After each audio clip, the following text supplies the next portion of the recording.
السلام عليكم ورحمة الله تعالى وبركاته. الحمد لله رب العالمين والعاقبة للمتقين والصلاة والسلام على أشرف المخلوقين وعلى آله وصحبه الفائزين، أما بعد. عن ابن عمر رضي الله عنهما قال: أخذ رسول الله صلى الله عليه وسلم بمنكبي فقال: كن في الدنيا كأنك غريب أو عابر سبيل. وكان ابن عمر رضي الله عنهما يقول: إذا أمسيت فلا تنتظر الصباح، وإذا أصبحت فلا تنتظر المساء، وخذ من صحتك لمرضك ومن حياتك لموتك.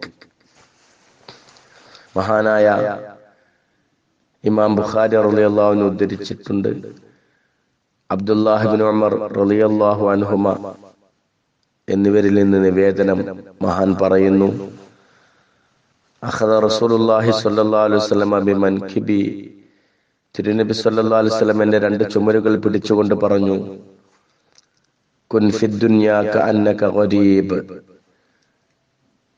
ഈ ലോകത്ത് നീയൊരു വിദേശിയെയോ ഔ ആബിറു സബീൽ, അല്ലെങ്കിൽ ഒരു വഴിയാത്രക്കാരനെയോ പോലെ ജീവിച്ചു കൊള്ളുക.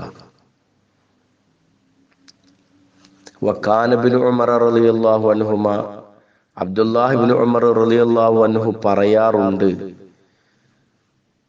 ഇദാ അംസൈത ഫലാ തൻതളിരിസ് സ്വബാഹ്, വൈകുന്നേരമായാൽ നേരം വെളുക്കുമെന്ന് നീ പ്രതീക്ഷിക്കരുത്. വൈദാ അസ്ബഹത ഫലാ തൻതളിരിൽ മസാ, അതേപോലെ നേരം വെളുത്താൽ വൈകുന്നേരമാകുമെന്നും നീ പ്രതീക്ഷിക്കരുത്.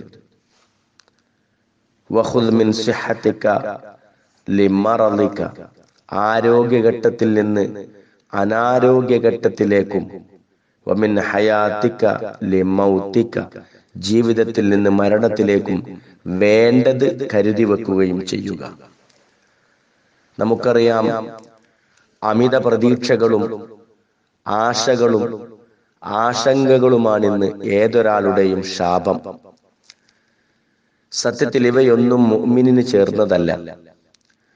രാവിലെ ജീവിക്കുന്നവൻ വൈകുന്നേരത്തെയും, വൈകുന്നേരം ജീവിക്കുന്നവൻ പ്രഭാതത്തെയും പ്രതീക്ഷിക്കരുത് എന്ന് പറയുമ്പോൾ അമിത പ്രതീക്ഷകളും ആശകളും അസ്ഥാനത്താണല്ലോ. വല്ലാത്തൊരു പോസിറ്റീവ് എനർജിയാണ് ഈ വാക്കുകൾ നമുക്ക് നൽകുന്നത്.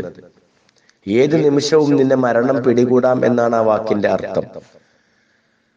അങ്ങനെയാണെങ്കിൽ നമുക്ക് ആരോടും പക തോന്നേണ്ട കാര്യമില്ലല്ലോ.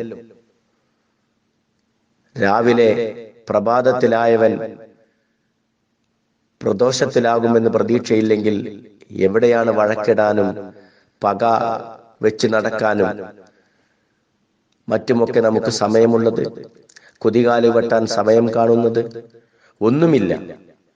അമിതമായ പ്രതീക്ഷകളും ആശകളും, അല്ലെങ്കിൽ അതിരുകവിഞ്ഞ ആശങ്കകളും, ഇതെല്ലാം ഒഴിവാക്കിയാൽ തന്നെ മനസ്സ് ശാന്തമാകും, മുഖപ്രസന്നത താനേ വരും, അവൻ കർമ്മനിരതനാകും.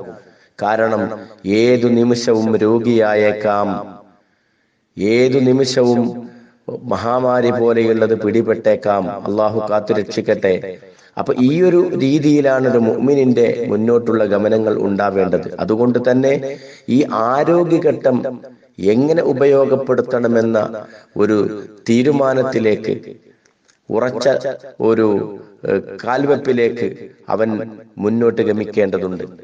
മരണശേഷം രക്ഷപ്പെടണം എന്നും അതിനുവേണ്ടി പണിയെടുക്കണമെന്നും ചിന്തിച്ചു മുന്നേറുന്നവൻ പരലോകത്തേക്കുള്ള പാതയമൊരുക്കുന്ന പണിയിലായിരിക്കും സമയം ചെലവഴിക്കുക. അള്ളാഹു അങ്ങനെ സമയം ചെലവഴിക്കാൻ നമുക്കൊക്കെ തൗഫീഖ് പ്രദാനം ചെയ്യട്ടെ. അസ്സലാമു അലൈക്കും വറഹ്മത്തുള്ളാഹി.